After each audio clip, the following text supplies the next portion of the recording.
नमस्कार। नेपाल लाइभको निरन्तर बहस कार्यक्रम समय संवादमा यहाँहरूलाई स्वागत छ। आज हामी सर्वोच्च अदालतका प्रधान न्यायाधीशको संसदीय सुनवाईको विवादका बारेमा एकजना प्रोफेसर वरिष्ठ अधिवक्तासँग कुरा गर्न गइरहेका छौँ। संसदीय सुनवाईको अन्तर्राष्ट्रिय अभ्यास र नेपालमा हाल भइरहेको विवादको विषयमा उहाँसँग केही जिज्ञासा र केही प्रश्न, केही अभ्यासहरूका बारेमा हामी आज कुरा गर्नेछौँ। नेपाल लाइभको स्टुडियोमा तपाईलाई स्वागत छ। धन्यवाद, धेरै धेरै धन्यवाद। अहिले सर्वोच्च अदालतका प्रधान न्यायाधीशको संसदीय सुनवाई चलिरहेको छ। हजुर, यो सुनवाई यति लामो समयसम्म पहिलोचोटि संसदीय सुनवाई अभ्यास सुरु भएदेखि पहिलोचोटि देखिएको छ। यो संसदीय सुनवाईलाई तपाईँले कसरी लिइरहनु भएको छ?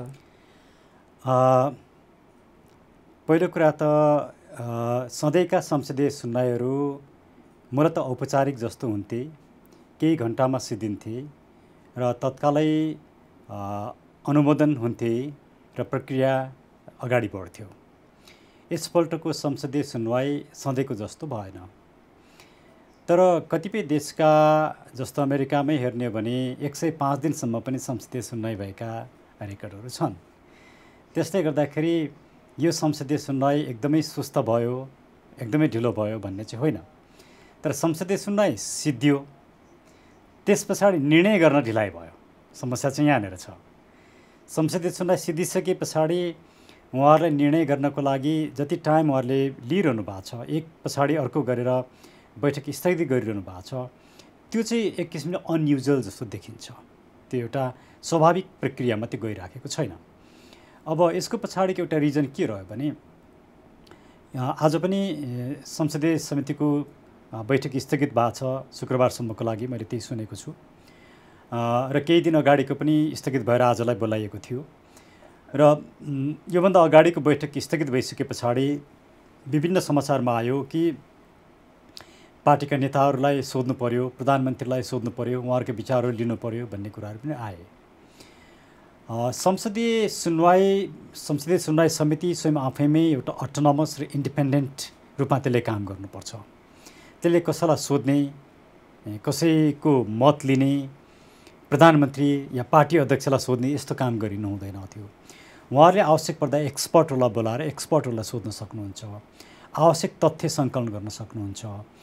यदि आवश्यक तथ्य सङ्कलन नभएको भए हामी यो तथ्यहरू सङ्कलन गरिरहेछौँ भनेर भन्नुपर्छ।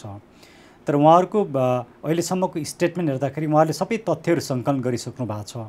तर उहाँहरूलाई निर्णयमा पुग्नलाई उहाँहरूले टाइम बाई गरिरहनु भएको छ। त्यसैले यसले एक किसिमको अनयुजुअल जस्तो देखिन्छ। तर मलाई के लाग्छ भने संसदीय समितिले टाइम बाई गर्न सक्छ। यदि उहाँहरूलाई चाहन्छ, उहाँहरू एकदम निर्णयमा पुग्नलाई टाइम लाग्छ भने उहाँहरूले बाई गर्नु पनि पर्छ, समय लिनु पनि पर्छ। त्यसैले हामीले यसलाई ठुलै आलोचनाको विषय बनाइरहनु हुँदैन। तर समस्या कहाँ भने यदि उहाँहरू राजनीतिक नेताको निर्देशन लिन खोज्नुभएको भने यो चाहिँ आपत्तिजनक विषय हुन्छ। जस्तो छापामा अन्य सञ्चार माध्यमहरूमा चाहिँ प्रधानमन्त्रीसँग निर्देशन मागेको, पार्टी अध्यक्षसँग निर्देशन मागेको, अनि विपक्षीहरूले पनि आफ्नो पार्टीसँग सल्लाह गरेको भन्ने कुरा आइरहेका छन्। यसले संसदीय सुनवाई समितिको स्वतन्त्रता अथवा त्यहाँ हुने सदस्यहरूको स्वतन्त्रतालाई कायम राख्छ कि राख्दैन? यसले कुण्ठित गर्छ। हाम्रो संसदीय सुनवाईको मर्यादा त्यो नै होइन, संसदीय सुनवाईको बेसिक सिद्धान्त पनि त्यो होइन। उहाँहरूले आफूले कलेक्सन गर्ने तथ्य र प्रमाणका आधारमा स्वतन्त्रतापूर्वक एउटा निष्कर्षमा पुग्नुपर्छ र त्यो निष्कर्षमा पुगिसकेपछि त्यो निष्कर्ष उहाँले पब्लिकली भन्नुपर्छ या प्रोसेसमा लानुपर्छ। कसैलाई सोधेर निष्कर्ष निकाल्ने होइन, कसैको निर्देशनमा निष्कर्ष निकाल्ने होइन। यदि कसैलाई सोधिन्छ र कसैको निर्देशनमा निकालिन्छ भने त्यो संसदीय सुनवाईको परम्परा र मर्यादा विपरीत हुन्छ। जस्तो पार्टीको कुरा जोडिन थालो सुनवाईमा, जस्तो नेपाली काङ्ग्रेस, नेकपा पनि सँग उनीहरूले निर्णयका लागि अनुमति मागे भन्ने कुरा आयो। पार्टी र न्यायालयको यो समन्वय हुँदाखेरि कतै हाम्रो न्यायालय पनि राजनीतिक हस्तक्षेपको उसमा जाने त होइन यो सिस्टमले? हाम्रो यहाँले एकदमै राम्रो प्रश्न उठाउनुभयो कि यो विषयमा अलिकति विश्लेषण गर्नु जरुरी छ। पहिलो प्रश्न त के आछ भने यो संसदीय सुनवाईले न्यायिक स्वाधीनतामाथि प्रश्न उठाएको हो कि एउटा प्रश्न त्यो आछ। किनकि स्वयं कामप्रधान न्यायाधीश जो सुनवाईमा हुनुहुन्छ, भावी प्रधान न्यायाधीशको रूपमा, उहाँले पनि उहाँको सेक्रेटारिएटबाट वक्तव्य निकालेर न्यायपालिकामाथि हस्तक्षेप भइरहेको कुराहरू राख्नुभयो, जुन आफैमा पनि एउटा गम्भीर विषय बनाउनुभयो उहाँले। अर्कोतिर के प्रश्न आइराखेका छन् भने यो संसदीय सुनवाईले प्रधान न्यायाधीशको नियुक्ति प्रक्रियालाई रोक्नै होइन, किनकि जुन किसिमले संसदीय सुनवाई भइरहेछ त्यसको ऐन नै छैन, बिना ऐन बिना कानुन संसदीय सुनवाई भइरहेछ भन्ने पनि प्रश्न आछ। त्यसैले म यी दुईटा विषयमा यहाँको यो फोरम मार्फत म सम्पूर्ण दर्शकहरूलाई, नेपाली नागरिकलाई पनि म यो क्लियर पार्न चाहन्छु। पहिलो विषय के हो भने संसदीय सुनवाई यो मूलत पार्लियामेन्ट्री डेमोक्रेसीमा संसदीय सुनवाई आफैमा एउटा अनौठो परम्परा हो। तर हामीले किन यो परम्परा अपनायौँ भने 2047 सालको संविधानले न्यायिक क्षेत्रमा नियुक्ति गर्नका लागि दुईटा किसिमका संयन्त्रहरू बनायो। एउटा न्याय परिषद र अर्को संवैधानिक परिषद। न्याय परिषदले मूलत सर्वोच्च अदालतका प्रधान न्यायाधीश बाहेकका अन्य न्यायाधीशहरू र हाइकोर्टका न्यायाधीशहरूलाई नियुक्ति गर्ने, जिल्ला अदालतका न्यायाधीशलाई नियुक्ति गर्ने यो सम्पूर्ण प्रक्रियामा त्यो संलग्न हुन्छ। तर प्रधान न्यायाधीशलाई नियुक्ति गर्ने सन्दर्भमा न्याय परिषदले सिफारिस गर्छ, तीनजना व्यक्तिको लिस्ट पठाउँछ र त्यो लिस्ट संवैधानिक परिषदमा जान्छ र संवैधानिक परिषदले त्यो तीनजना मध्येबाट उपयुक्त लागेको व्यक्तिलाई संसदीय सुनवाईको लागि प्रस्ताव गर्छ र संसदीय सुनवाई कम्प्लिट भइसके पछाडि त्यो व्यक्तिलाई चाहिँ नै राष्ट्रपति समक्ष सिफारिस गरिन्छ र राष्ट्रपतिले अनुमोदन गर्छन्। यो हाम्रो प्रक्रिया हो। अब संसदीय सुनवाईको हाम्रो व्यवस्था नै नौलो व्यवस्था हो। 2063 सालको संविधान पछाडि आयो। यो आउनु पछाडिको रिजन के थियो भने 47 सालको संविधानले सिर्जना गरेको न्याय परिषद र संवैधानिक परिषदले राजनीतिक रूपमा न्युट्रल भएर तथ्यगत रूपमा, अब्जेक्टिभ रूपमा, मेरिटका आधारमा, क्वालिटीका आधारमा जुरिस्टलाई, खास गरिकन प्रधान न्यायाधीश हुने व्यक्ति त कस्तो व्यक्ति हुनुपर्छ भने मुलुकको सबभन्दा ठुलो जुरिस्ट, रिकग्नाइज जुरिस्ट, त्यस्तो व्यक्ति हुनुपर्छ। त्यस्ता व्यक्तिहरूलाई न्यायाधीश बनाउने, प्रधान न्यायाधीश बनाउने काम गरेनन्। पोलिटिकल इन्टरफेरेन्स हुन थाल्यो। यस कुरालाई रोक्नका लागि यस्तो किसिमको चाहिँ व्यवस्था चाहिन्छ भनेर भनियो। तर त्यो व्यवस्थाले पनि आफै पोलिटिकल एक्सेस दिएर पोलिटिकल इन्टरफेरेन्स निम्ति आयो। त्यस पछाडि यसलाई रोक्नका लागि संसदीय सुनवाई ल्याइएको हो। तर संसदीय सुनवाई लामो समयसम्म औपचारिकतामा मात्रै रह्यो र यसको ठुलो क्रिटिसिजम भयो। र खास गरिकन गोपाल पराजुलीको एपिसोडमा जे कुरा देखियो, उनको उमेरको कुरा, उनका सर्टिफिकेटका कुरा र उनीमाथि लागेका विभिन्न आरोपका कुरा, यी सब कुरालाई हेरिसके पछाडि यदि संसदीय सुनवाईलाई औपचारिक मात्रै बनाउने हो भने एउटा क्वालिफाइड व्यक्ति र संविधानले परिकल्पना गरेको व्यक्ति प्रधान न्यायाधीश नहुने रहेछ भन्ने कुरा देखियो। त्यसैले अब दीपकराज जोशीको सन्दर्भमा संसदीय सुनवाई अलिक गम्भीर हुन जरुरी नै थियो, त्यो आवश्यक थियो र अहिलेको संसदीय सुनवाई गम्भीर बनेको छ। र यो संसदीय सुनवाईको लागि केही व्यक्तिहरूले, केही कानुन व्यवस्थाहरूले पनि उठाउनु भएको जस्तो संसदमा संसदीय सुनवाईको लागि ऐन चाहिने, त्यो ऐनभित्र नियम बनाउनु पर्ने, अनि मात्रै संसदीय सुनवाई गर्नुपर्ने भन्ने संवैधानिक व्यवस्था होइन। संविधानको धारा 292ले स्पष्ट रूपमा के भन्छ भने सर्वोच्च अदालतका न्यायाधीश, प्रधान न्यायाधीश, संवैधानिक निकायका प्रमुख र पदाधिकारीहरू र राजदूतमा नियुक्त हुने व्यक्तिहरूको संसदीय सुनवाई गर्नुपर्छ र त्यो संसदीय सुनवाई नियुक्त हुनुभन्दा पहिला गर्नुपर्छ र सङ्घीय कानुन बमोजिम गर्नुपर्छ भन्नु भन्यो। कानुन भनेको ऐन मात्रै होइन, कानुनभित्र संविधान पनि पर्छ, ऐन पनि पर्छ, नियम पनि पर्छ, कार्यविधि पनि पर्छ, विनियम पनि पर्छ। र स्वयं संविधानको धारा 104ले संसदले आफ्नो कार्यविधि अपनाउने क्रममा चाहिँ नियम बनाएर कार्यविधि अपनाउने र संसदीय सुनवाईको लागि कार्यविधि बनाएर संसदीय सुनवाई गर्ने भनेर स्पष्ट रूपमा भनेको छ। त्यसैले अहिले ऐन नभएको कारणले संसदीय सुनवाई गर्न सकिँदैन भन्ने जुन तर्क अगाडि सारेको छ, त्यो तर्क स्वयं आफैमै खम्बीर या गम्भीर खाले तर्क होइन, त्यो तर्क ओजपूर्ण तर्क छैन। त्यसैले अहिले संसदीय सुनवाईलाई यो संसदीय प्रधान न्यायाधीशको बारेमा संसदीय सुनवाई गर्ने पर्याप्त अख्तियारी छ।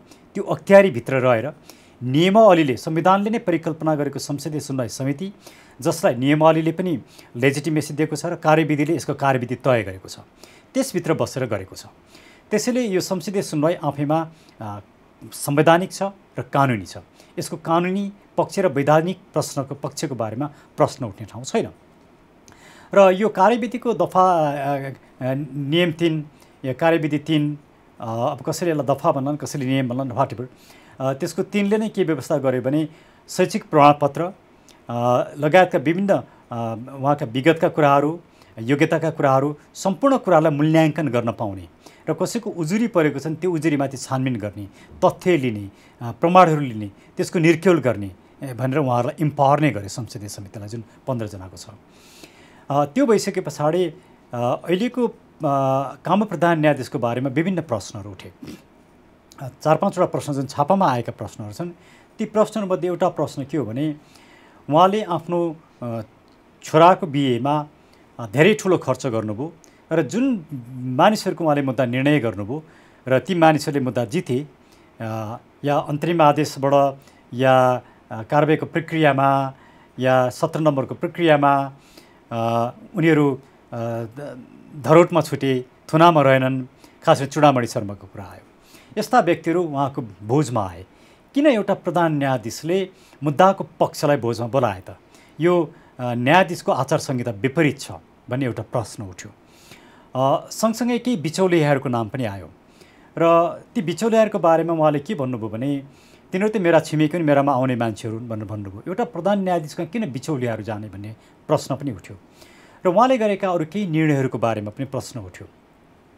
त यी सन्दर्भमा संसदमा जुन प्रश्न उहाँलाई सोधियो त्यो प्रश्नको उहाँले सेटिस्फ्याक्ट्री आन्सर दिन सक्नु भएन। जम्मा झन्डै 3 घन्टा उहाँलाई प्रश्न सोधियो, उहाँले 10-12 मिनट आन्सर दिनुभयो, धेरै कुराबाट स्केप हुनुभयो। त्यसले गर्दा संसदीय सुनवाई समिति सेटिस्फ्याक्टिड हुन सकेन भन्ने कुरा बाहिर आइरहेछ। एउटा प्रश्न त्यो छ। र दोस्रो प्रश्न यही क्रममा उहाँको सर्टिफिकेटको प्रश्न आयो, ज्यादै गम्भीर प्रश्न आयो। उहाँले विजय मेमोरियल स्कुलबाट एसएलसीमा पार्टिसिपेट नगर्नुभएको, एसएलसी दिनु नभएको, तर सेन्ट अफ दिँदाखेरि 2टा विषयमा, 2टा अङ्ग्रेजी विषयमा उहाँ फेल हुनुभएको र त्यो सेन्ट अफ पास भएको उहाँसँग प्रमाणपत्र नभएको र उहाँको सेन्ट अफमा जुन कर्मसङ्ख्या छ त्यही कर्मसङ्ख्या राखेर उहाँले विद्यापीठबाट एसएलसी बराबरको इक्विभ्यालेन्टको सर्टिफिकेट लिनुभएको भन्ने जुन अहिले मार्केटमा आइराखेको छ। हुन त यसको बारेमा आधिकारिक कुरो त संसदको समितिबाटै आउला, जुन अहिले सुन्नेको मार्केटमा छ। यदि यो कुरा साँच्चै हो भने एउटा गम्भीर विषय हो। एउटा सामान्य कर्मचारीले, एउटा सामान्य नागरिकले सर्टिफिकेटमा यति ठुलो चाहिँ तलमाथि गर्ने पनि आज जेल परेको हुन्छ। एउटा सामान्य नागरिकमाथि ठुलो कारबाही भइसकेको हुन्छ, एउटा सामान्य कर्मचारीमाथि ठुलो कारबाही भइसकेको हुन्छ। एउटा ठुलो ओहदामा कुनै व्यक्ति बस्यो भन्दामा उसमाथि प्रश्नै उठाउन नमिल्ने भन्ने कुरा होइन। त्यसैले आज संसदीय समितिले जुन प्रश्न उठायो, उहाँमाथि जुन इन्क्वायरी गर्यो, त्यो एकदमै जरुरी थियो र उहाँहरूले ठिक काम गर्नुभएको छ। तर उहाँहरू निर्णयमा छिटो आउनु पर्यो। उहाँहरूले त्यो निर्णय गर्नको लागि पार्टीलाई सोध्ने होइन, प्रधानमन्त्रीलाई सोध्ने होइन, पार्टीको नेतालाई सोध्ने होइन। त्यो पक्षमा चाहिँ संसदीय सुनवाई समितिले मिस्टेक गरिराखेको छ, यदि यो कुरा साँचो हो भने। त्यसैले म यसमा के भन्छु भने संसदीय सुनवाई समितिमा जुन प्रक्रिया छ, संसदीय सुनवाई समितिले उहाँको यो प्रक्रियालाई रोक्न पनि सक्छ, उहाँको नियुक्तिलाई। किन उसले अनुमोदन गरेन भने संसदीय सुनवाई समितिको 2/3ले रिजेक्ट गर्न सक्छ। फेरि यो कस्तो छ भने संसदीय सुनवाई समिति 2/3ले रिजेक्ट गऱ्यो भने रिजेक्ट हुने, नत्र रिजेक्ट नहुने चाहिँ नेगेटिभ भोटिङ सिस्टम छ, बहुमतबाट होइन। 2/3ले पास गर्नुपर्ने कि 2/3ले रिजेक्ट गरे मात्रै रिजेक्ट हुने। त्यसैले यस्तो अप्ठ्यारो छ। यस्तो अप्ठ्यारो अवस्थामा पनि यदि संसदीय सुनवाई समितिको 2/3ले रिजेक्ट गर्छ भने त्यहाँ गम्भीर प्रश्न उब्जेको छ भन्ने कुरा हामीले बुझ्नुपर्ने हुन्छ। तर उहाँले त्यो गम्भीर प्रश्न के हो भन्ने बारेमा आधार र कारणसहित त्यो कुरा लेख्नुपर्छ, लिखित रूपमा, दस्तावेजको रूपमा त्यो कुरा अगाडि आउनुपर्छ।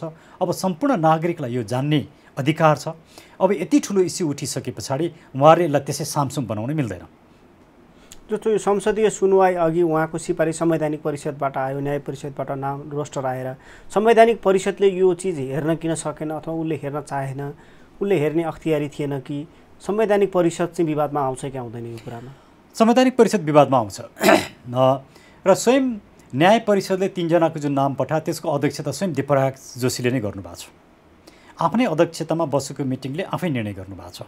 अब यो पनि एउटा प्रश्न छ, आफैलाई रेकमेन्डेसन गर्न आफ्नै अध्यक्षतामा बसेको बैठकले आफै निर्णय गर्न मिल्छ कि मिल्दैन, यो पनि एउटा प्रश्नको विषय छ।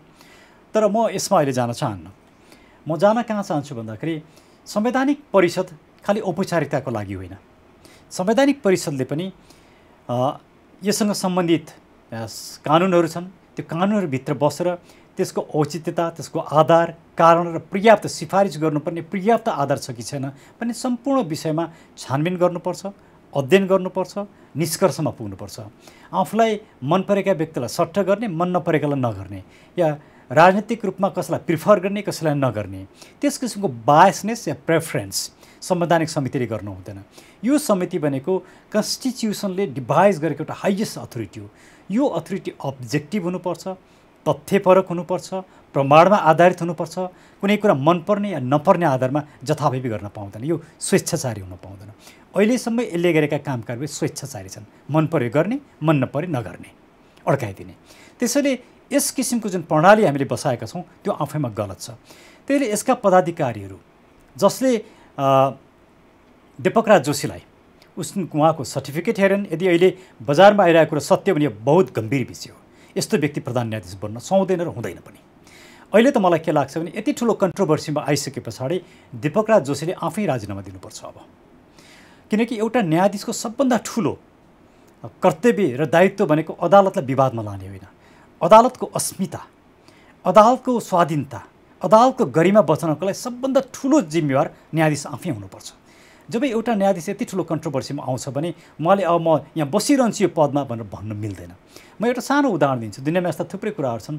लर्ड डेनिङ, हामी सबैले नाम सुनेको न्यायाधीश, एउटा ब्रिटिस न्यायाधीश, जसले आफ्नो पुस्तकमा लेखेको सानो कुराले गर्दाखेरि एउटा सानो कन्ट्रोभर्सी आयो।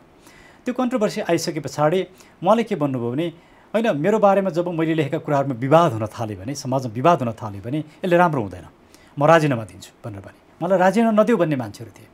तर उहाँले राजीनामा दिइसके पछाडि उहाँको जुन विदाई भयो त्यति ठुलो विदाई कुनै पनि न्यायाधीशको अहिलेसम्म भएको छैन भनेर भनिन्छ। र टाइम्स र न्युजिक जस्ता पत्रिकाहरूले के लेखे भने यो शताब्दीकै सबैभन्दा ठुलो न्यायाधीश भनेर लेखे। त्यो महानता न्यायाधीशले देखाउनुपर्छ। उहाँले न्यायपालिकालाई आफ्नो संस्थालाई विवादमा लान चाहनु भएन, त्यसले उहाँ धेरै ठुलो न्यायाधीशको रूपमा मानिनुहुन्छ। अहिले दीपकराज जोशीसँग पनि ठुलो एउटा अवसर थियो, मौका थियो कि यति ठुलो कन्ट्रोभर्सीमा आइसके पछाडि उहाँको सबभन्दा ठुलो प्रमुख दायित्व के हुन्छ भने न्यायपालिकालाई बचाउने, न्यायपालिकाको साख बचाउने। त्यो अरूले बचाएर मात्रै बस्दैन, न्यायाधीश स्वयं आफै प्रमुख जिम्मेवार न्यायाधीश हो, उहाँले बचाउनुपर्छ। तर उहाँ त कन्सर्न नै देखिनु भएन। यत्रो विवाद आउँदाखेरि पनि उहाँले के गर्नुभयो, उल्टै वक्तव्य निकालेर यो त न्यायपालिकामाथिको आक्रमण भन्नुभयो। एउटा न्यायाधीश जसको सर्टिफिकेट एसएलसी पास गरेका छैन, यदि यो कुरा साँचो भने त्यस्तो व्यक्तिले म न्यायाधीश प्रधान न्यायाधीश हुन्छु भन्न सुहाउँछ? उहाँलाई त्यो मर्यादाभित्र बस्न मिल्छ? त्यसो भन्न मिल्छ? यो कुन मर्यादाले सुहाउँछ? किनकि प्रधानमन्त्रीको लागि कति कक्षा पास गरेको हुनुपर्छ जरुरी छैन, नपढेको व्यक्ति पनि प्रधानमन्त्री हुन पाउँछ।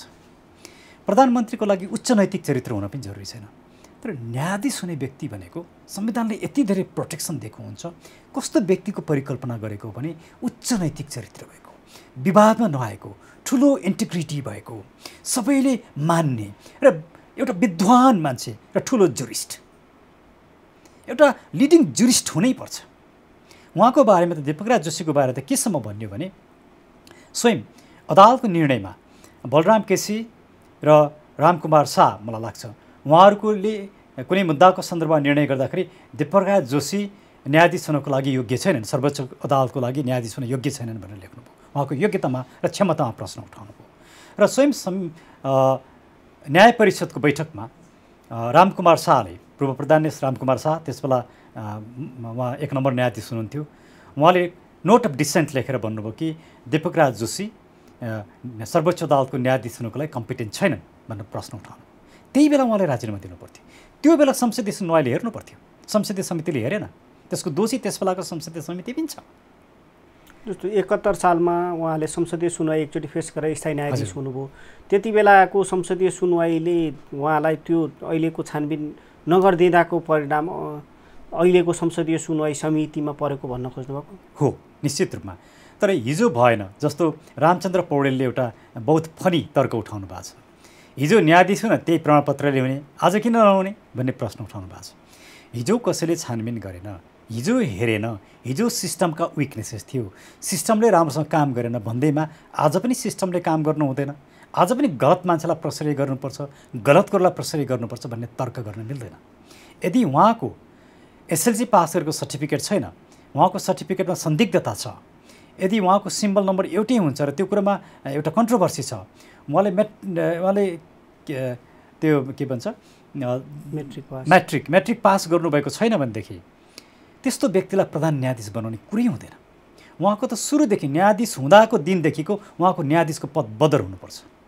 जस्तो हामी कहाँ हरेकपल्ट न्यायपालिकामा पछिल्ला केही वर्षहरूमा एकदम न्यायाधीशहरू प्रधान न्यायाधीश हुने व्यक्तिहरूमा एकदम विवाद देखिन थालेको छ। संसदीय सुनवाई सुरु भएपछि हामीले 10 जना न्यायाधीशहरूलाई संसदीय सुनवाई अनुमोदन गरेर प्रधान न्यायाधीश बनाइसकेका छौँ।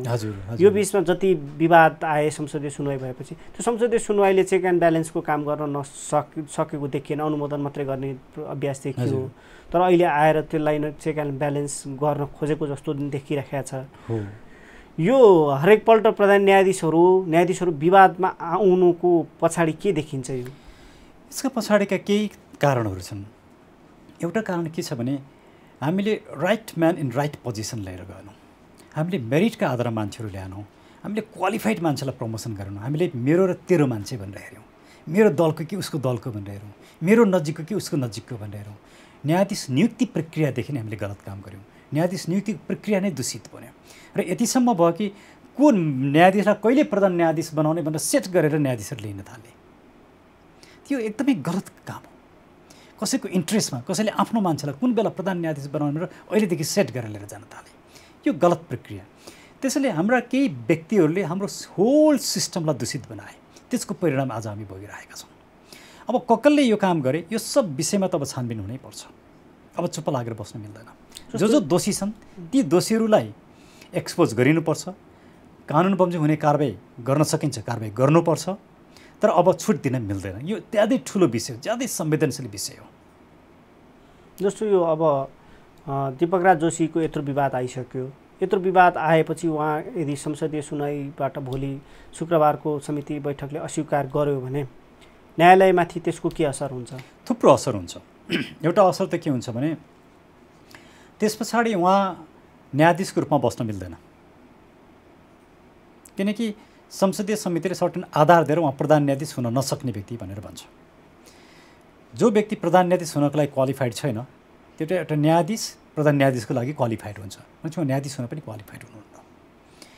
त्यसैले उहाँले राजीनामा दिनुपर्छ। पहिलो कुरा मेरो विचारमा त यति ठुलो कन्ट्रोभर्सी आइसके पछाडि यदि उहाँ न्यायपालिकाप्रति अलिकति पनि संवेदनशील हुनुहुन्छ, न्यायपालिकाको गरिमा बचाउन चाहनुहुन्छ, प्लिज तपाईँको कार्यक्रम मार्फत उहाँलाई यो सन्देश पुगोस्। म स्ट्रङली भन्छु, उहाँलाई रिक्वेस्ट पनि गर्छु, न्यायपालिकालाई बचाउँ, न्यायपालिकालाई कन्ट्रोभर्सीमा नलैजाउँ र सबभन्दा मेजर प्रमुख दायित्व तपाईँ दीपक राज जोशीकै हो, किनकि तपाईँ काममा प्रधान न्यायाधीश हो। तपाईँले यो न्यायपालिकाको गरिमा बचाउनुपर्छ। यो कन्ट्रोभर्सीमा बसेर तपाईँ अदालत जाने मर्यादा तपाईँसँग अब छैन, तपाईँले राजीनामा दिनुहोस्, यसले निकास दिन्छ। जस्तो एक थरी पक्षको के पनि कुरा आउन थालेको छ भने जस्तो अहिले कामु प्रधान न्यायाधीशलाई रिजेक्ट गर्ने संसदीय सुनवाईबाट गर्ने हो भने त्यसपछि आउने प्रधान न्यायाधीशहरू पनि विवाद रहित छैनन्, उनीहरूलाई किन रिजेक्ट नगर्ने भन्ने प्रश्न पनि उठेको छ। त्यो त बदलाको भावना भयो, त्यो त बदलाको भावना, त्यो त दूषित भावना हो। आज एमालेको 2/3 छ, त्यसैले आज तिमीहरूले गरेनौ भने भोलि तिमीहरूका मान्छे पनि हामी गर्दैनौँ भन्ने त्यो चाहिँ दुराग्रह, दूषित मनसाय। यो चाहिँ पोलिटिक्सलाई पनि यति धेरै दूषित बनाइयो कि अहिले अब हाम्रो मुलुकमा राजनीति के हो भन्ने बारेमा डिफाइन गर्नुपर्ने भएको छ। राजनीति भनेको छलकपट होइन, राजनीति भनेको सत्ता कब्जा गरेर सत्तालाई आफ्नो हितको लागि प्रयोग गर्ने खेल होइन। राजनीति भनेको संविधान र कानुनभित्र बस्ने, प्रक्रियाभित्र बसेर शासन गर्ने नियमको नाम राजनीति हो। त्यसले अब राजनीतिको परिभाषै बदल्न जरुरी छ। अहिले जो मान्छेहरू जसरी राजनीति गरिरहनु भएको छ, राजनीतिको गलत रूपमा प्रयोग गरिरहनु भएको छ। यदि आज काङ्ग्रेसले तिमीहरू कम्युनिस्ट पार्टीहरूले हाम्रो मान्छे नगर्ने भयो भने भोलि हामी तिमीहरूको मान्छेलाई गर्दैनौँ भने नि न्यायाधीश कसैको मान्छे होइन, न्यायाधीश संविधानको रक्षक हो, संविधानको व्याख्याता हो, कानुनको व्याख्याता हो। न्यायाधीश काङ्ग्रेसको पनि हुँदैन, न्यायाधीश कम्युनिस्टको पनि हुँदैन, न्यायाधीश नागरिकको हुन्छ, न्यायाधीश मुलुकको हुन्छ। त्यसैले हाम्रो यो सिङ्गो नियुक्ति प्रक्रियामा अब परिवर्तन गर्न जरुरी छ।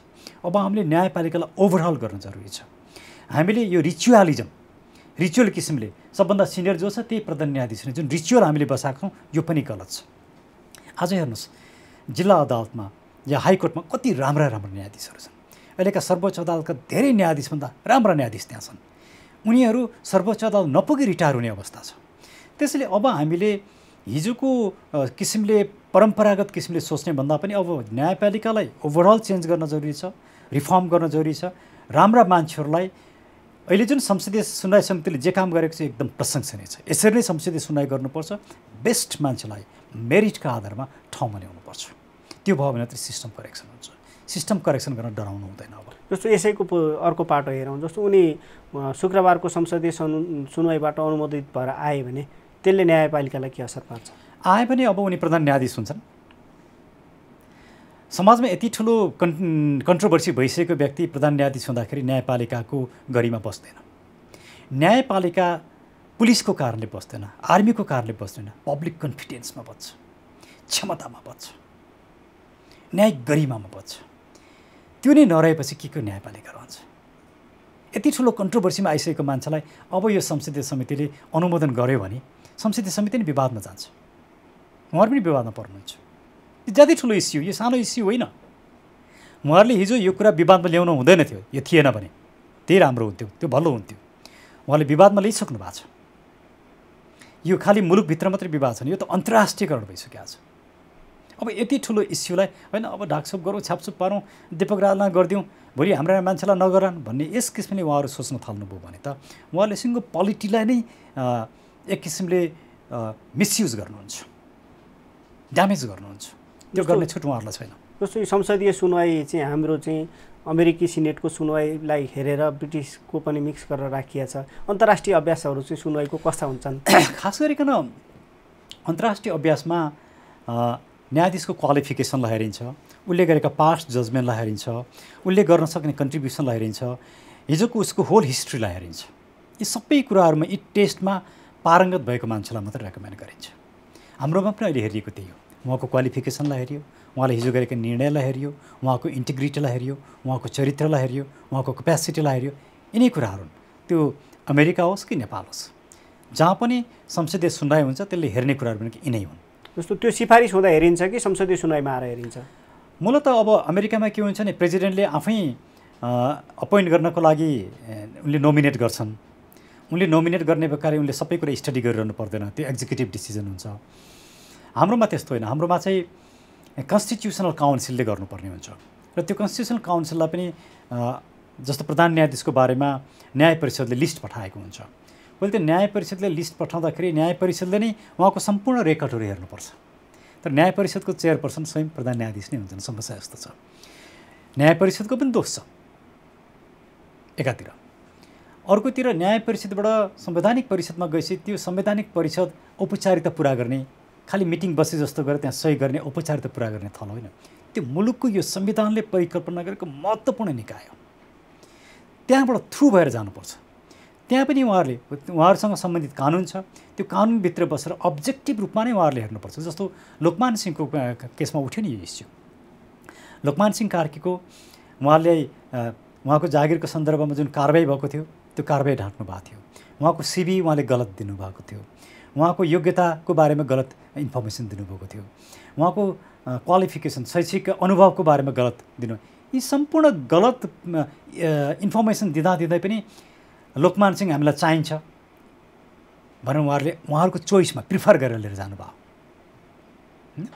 पोलिटिकल्ली प्रिफर गरिएको व्यक्ति जसको हिस्ट्रीलाई हेरिएन, जसका तथ्यहरूलाई हेरिएन, जसको क्वालिटीलाई हेरेन, कानुनले पुरा चाहेको योग्यता छ कि छैन, मापदण्ड छ कि छैन भनेर हेरिएन। त्यसैले अदालतले के भन्यो भने यस्ता निकायमा जाने व्यक्तिको बारेमा संवैधानिक परिषदले यी सब कुरा हेर्नुपर्छ र त्यो क्वालिटी नभइकन संवैधानिक परिषदले सिफारिस गर्छ भने त्यो बदरभागी हुन्छ र त्यो बदर हुन्छ भनेर अदालतले बदर गरिदियो। लोकमान सिंह कार्कीको नियुक्ति बदर गर्यो। त्यसैले दीपकराज जोशीको बारेमा पनि यदि अहिले संसदीय सुनवाईले समर्थनै गर्यो भने पनि भोलि यो प्रश्न अदालतमा उठ्छ। अब लोकमान सिंहको बारेमा जे प्रश्न उठ्यो दीपकराजको बारेमा पनि त्यो प्रश्न उठ्छ र यही सुप्रिम कोर्टले हेर्नुपर्ने हुन्छ। त्यसैले यो अप्रिय अवस्था नआओस् भन्नको लागि अब संसदीय सुनवाई समितिले राइट डिसिजन लिनुपर्छ। त्यो वस्तुनिष्ठ हुनुपर्छ, तथ्यपरक हुनुपर्छ, राजनीतिक रूपमा आग्रह र पूर्वाग्रहभन्दा माथि उठेको हुनुपर्छ, विश्वसनीय हुनुपर्छ। यदि दीपकराज जोशीका अहिले बजारमा आएकै सम्पूर्ण कुराहरू हल्ला हुन् भने संसदीय सुनवाई समितिले माफी माग्नुपर्छ। किन एउटा जजको क्यारेक्टरमाथि यस्तो प्रश्न उठाउन पाइँदैन। जति संवेदनशील विषय हो जज, त्यो पनि प्रधान न्यायाधीश जस्तो विषय जसले न्याय दिनुपर्छ, त्यही मान्छेलाई अन्यायमा पार्न पाइँदैन। जस्तो उनी रिएक्ट भयो भने संवैधानिक परिषदको दोष कति, उसलाई के कारबाही हुनुपर्ने हो, र अनि दीपकराज जोशीमाथि जस्तो शैक्षिक सर्टिफिकेट लुकाउनेदेखि गलत फैसला गरेको कुरामा उनीमाथि इन्भेस्टिगेसन हुनुपर्ने हो कि होइन? अब गलत फैसला भन्ने चाहिँ ज्यादै डिफिकल्ट विषय हो यो। त्यसको बारेमा चाहिँ त्यति सजिलै भन्न सकिँदैन गलत फैसला भयो कि भएन भनेर। तर त्यसको विश्लेषण हुन सक्छ। एउटा एक्सपर्टहरूको टिमले त्यो कुरालाई रिजनेबल रूपमा अगाडि सार्न सक्छ। हचुवाका भरमा गलत निर्णय भयो भनेर भन्न मिल्दैन, किनकि अदालतले गरेको निर्णय गलतै भए पनि त्यो फाइनल हुन्छ र उसले न्यायाधीशको रूपमा निर्णय गरेका हुन्छन्। त्यो प्रोटेक्सन संविधानले नै दिएको छ। तर संसदीय सुनवाईको क्रममा के हेर्न पाइन्छ भने के छुट छ भने उसले गरेका पास्ट डिसिजनहरू कतिको करेक्ट छन् या छैनन्, ठिक छन् कि छैनन्, त्यसको एउटा सर्टेन स्ट्यान्डर्ड बनाएर मेजरिङ रड बनाएर हेर्न सकिन्छ। तर अहिलेको संसदीय सुनवाईमा ती स्ट्यान्डर्ड बनाएर एक्सपर्टहरूलाई बोलाइएर यसको बारेमा अध्ययन अनुसन्धान गरिएको छ कि छैन मलाई थाहा छैन। म चाहन्छु त्यस किसिमको अध्ययन अनुसन्धान हुनुपर्छ, अन्यथा यो न्यायाधीशले गरेको निर्णय गलत हो भनेर हचुवाका भरमा राजनीतिक आधारमा भन्न पाइँदैन। तर यदि उहाँको शैक्षिक प्रमाणपत्रको कुरा चाहिँ गम्भीर हो, यदि उहाँको छोराको बिहेमा या छोरीको मगनीमा उहाँले मुद्दा छिनेका व्यक्तिहरू उपस्थित भएका हुन्, झगडियाहरू उपस्थित भएका हुन्, त्यो त साह्रै संवेदनशील विषय। उहाँले 1 मिनट न्यायाधीशमा बस्नु हुँदैन। म न्यायाधीशको लागि लायक मान्छे नै होइन, तर त्यो कुरो प्रमाणित हुनु पऱ्यो, खालि हल्ला मात्रै भएर भएन। सो यो छेडमा आइपुग्दाखेरि हामी न्यायालय यति कमजोर भइसक्यो कि पब्लिकले उठाएर हेर्न नसक्ने अवस्था पुगिसक्यो। 2-3वटा सिरिज हेर्दा गोपाल पराजुली, दामोदर प्रसाद शर्मासम्मदेखि अहिले दीपकराज जोशीसम्म आइपुग्दा यो कमजोर न्यायालय हुनुमा न्यायाधीशकै हात छ वा त्यो नियुक्ति गर्ने मान्छेहरूको हात छ, वा हामीले अब यो कमजोर न्यायालयलाई अब माथि उठाउनु के गर्नुपर्छ? यो ठुलो अवसर हो। म यसलाई न्यायालय बिग्रिसक्यो भनेर भन्दिनँ, न्यायालय सुधार्ने एउटा ठुलो अवसर हामीसँग आएको छ। अब यो अवसरमा हामीले यो अवसरलाई, यो चुनौतीलाई अवसरको रूपमा लिनुपर्छ। त्यसैले अब हामीले न्यायपालिकामा ठुलो सुधार गर्नुपर्छ। त्यसको लागि संविधानमा यदि संशोधन गर्न जरुरी छ भने संशोधन पनि गर्नुपर्छ। अब हामीले मेरिटका आधारमा बेस्ट मान्छेलाई बेस्ट पोजिसनमा पुर्याउनुपर्छ, पोलिटिकल प्रेफरेन्स र चोइसका आधारमा होइन। को मान्छे को राजनीतिको नजिक छ, कुन दलसँग सम्बन्धित छ, कसको स्वार्थ पूर्ति गर्छ भनेर होइन। त्यसैले अब जो मान्छे न्यायाधीशको रूपमा नियुक्ति हुन्छ, प्रधान न्यायाधीशको रूपमा नियुक्ति हुन्छ, उसको बारेमा व्यापक रूपमा छलफल गरिनुपर्छ। त्यसले अब सुधारको लागि ढोका खुलेको छ। यो ठुलो मौका हो। जस्तो हामीले सुधार गर्ने चाहिँ अब कसरी गर्न सकिन्छ? के अब सुधार गर्नको लागि 2-3वटा तरिकाहरू हुन सक्छन्। एउटा तरिका, पहिलो त दीपकराज जोशीले अब लडाइँ लड्नु हुँदैन, उहाँले यो अडान लिएर हुँदैन, अब उहाँले राजीनामा दिनुपर्छ पहिलो। दोस्रो कुरा, अब आउने जो प्रधान न्यायाधीश छन् तिनीहरूको बारेमा जुन संसदीय सुनवाई हुन्छ त्यो संसदीय सुनवाई ज्यादै गहन हुनुपर्छ। औपचारिकतालाई एकछिन प्रश्न सोधिने 2-3 घन्टा छोडिदिने त्यस्तो होइन। सिरिज अफ डेज अफ 10औं दिन, 7औं दिन, 15औं दिन, 20औं दिनसम्म हुनु पऱ्यो। नागरिकको कुरा सुनिनु पऱ्यो, आएका उजुरीहरू सुनिनु पऱ्यो, छानबिन हुनु पऱ्यो, प्रमाण कलेक्सन गरिनु पऱ्यो, उहाँहरूको पास्ट डिसिजनहरूलाई पनि हेर्नु पऱ्यो, उहाँको इन्टिग्रिटीलाई हेर्नु पऱ्यो, क्यारेक्टरलाई हेर्नु पऱ्यो, उहाँको छविलाई हेर्नु पऱ्यो, उहाँले न्यायपालिकामाथि गरेको कन्ट्रिब्युसन हेर्नु पऱ्यो। त्यो प्रधान न्यायाधीश हुने व्यक्ति साँच्चैकै मुलुकको ठुलो जुरिस्ट हो कि होइन, त्यो कुरालाई हेरिनु पऱ्यो। एउटा रिचुअलको भरमा एउटा सिनियर भयो भन्दा सट्ट लगेर प्रधान न्यायाधीश बनाउने त्यस्तो सिस्टम अब काम गर्दैन। प्रधान न्यायाधीश त लिगल सिस्टमको, यो लिगल कम्युनिटीको लिडर हो, एउटा ठुलो जुरिस्ट हो। त्यो व्यक्तिभन्दा मान्छे, हामी जस्ता मान्छेले गर्व गर्नुपर्छ। वाह, यो जुरिस्ट प्रधान न्यायाधीश भएको छ, मेरो गर्वको विषय हो। उहाँले त लिगल सिस्टमलाई डिरेक्सन दिनुपर्छ, त्यस्ता मान्छेको खोजी गर्नुपर्छ। राजनीतिक रूपमा को नजिक छ, को मेरो मान्छे हो भनेर होइन। त्यसैले दीपकराज जोशी पछाडि जो प्रधान न्यायाधीश हुनुहोला उहाँको बारेमा पनि विहङ्गम रूपमा, व्यापक रूपमा सुनवाई गरिनुपर्छ, संसदीय सुनवाई गरिनुपर्छ। सार्वजनिक रूपमा नागरिकहरूबाट उजुरी आह्वान गरिनुपर्छ, समय दिनुपर्छ, नागरिकलाई यथेष्ट समय दिनुपर्छ। र यदि कोही व्यक्ति त्यसको लागि उपयुक्त छैन भने उसप्रति हमदर्दी राख्न जरुरी छैन। अब राइट व्यक्ति आउँछन्।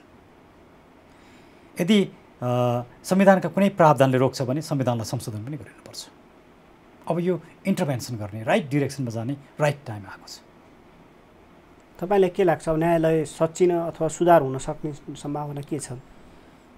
म आशावादी छु, तर यही किसिमको पोलिटिकल इन्टरभेन्सन रह्यो।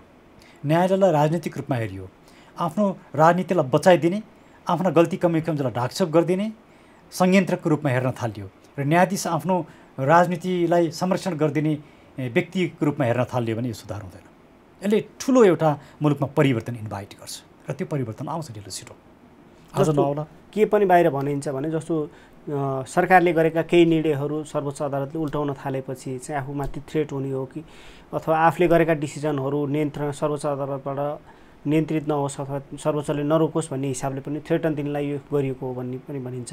यो हिसाबले गरिएको हो भने न्यायालयको गरिमा कहाँ जान्छ यसले? म अहिले त्यो कन्क्लुजनमा पुग्दिनँ। यदि त्यस्तो हो भने अनुमान गरेँ, यदि त्यस्तो हो भने त्यो गलत हो। अबको सरकार 2/3 जुन सरकार भनेर भन्छ, यो सरकार जति शक्तिशाली छ त्यति नै संयमित, अकाउन्टेबल र रिस्पोन्सिबल हुनुपर्छ। रुल अफ ल भित्र बस्नुपर्छ। कानुनलाई मिच्ने, बङ्ग्याउने, नटेर्ने र आफ्ना आग्रह र पूर्वाग्रहका आधारमा काम गरिनु हुँदैन। यदि सरकारले त्यस्तो गर्छ भने यो 2/3ले यो सरकारलाई बचाउन सक्दैन, किनकि सबभन्दा ठुलो त पिपल हो। अर्को इलेक्सन आउँछ, त्योभन्दा अगाडि पनि पिपलले रिभोल्ट गर्न सक्छ। मुलुक ज्यादै गम्भीर अवस्थामा छ। यो अबको यो अवस्थालाई बचाउने सबभन्दा ठुलो दायित्व भनेको सरकारसँग छ। सरकारले न्यायपालिकालाई अपोलिटिकल रूपमा हेर्नुपर्छ, राजनीतिक रूपमा होइन, अपोलिटिकल। त्यो सरकार गर्न तयार छ कि छैन? यदि सरकार तयार छ, सबले सरकारलाई सहयोग गर्छन्। सरकार त्यो गर्न तयार छैन, आफ्नै मान्छे चाहिने हो, सरकार र नागरिकको बिचमा ठुलो द्वन्द्व हुन्छ। यो द्वन्द्वले एक किसिमको विकराल रूप लिन सक्छ। त्यो आजै नहोला, but in the course of time यो हुन्छ। आजको नागरिकहरू हिजोको जस्तो सबमिसिभ नागरिक होइनन्, शासित होइनन्। यो सरकार शासक होइन, यो सरकार त असल शासन गर्ने जनताको प्रतिनिधि एजेन्ट मात्रै हो। यो हाम्रो शासक होइन। अबका नागरिकहरू भनेको इम्पावर्ड, संविधानले अधिकार दिएका, लोकतन्त्रभित्रका, लोकतन्त्र ल्याएका, लोकतन्त्रको लागि फाइट गरेका सचेत एजुकेटेड नागरिकहरू। अब यो डेमोक्रेसी पार्टिसिपेटरी डेमोक्रेसी हो। मान्छे चुप लाग्दैन, मान्छेको भोइस सुन्नुपर्छ। म संसदमा गएँ भन्दा जे पाते गर्न पाइँदैन, मसँग पावर छ भन्दा जे पाते गर्न पाइँदैन। पिपलको भोइस सुन्नुपर्छ। तर पिपलले प्रक्रियाभित्र पिपल पनि बस्नुपर्छ, इन्स्टिट्युसन पनि बस्नुपर्छ। प्रक्रियाभन्दा बाहिर जान चाहिँ मिल्दैन। डेमोक्रेसी भनेको प्रक्रिया हो। संविधान कानुनले तोकेको प्रक्रियाभित्र सबै बस्नुपर्छ। प्रक्रियालाई कसैले बिगार्नु हुँदैन। यहाँसम्म आएर आफ्नो कुरा राखिदिनु भयो, त्यसका लागि धन्यवाद। यहाँले जुन मौका दिनुभयो त्यसलाई धेरै धेरै धन्यवाद।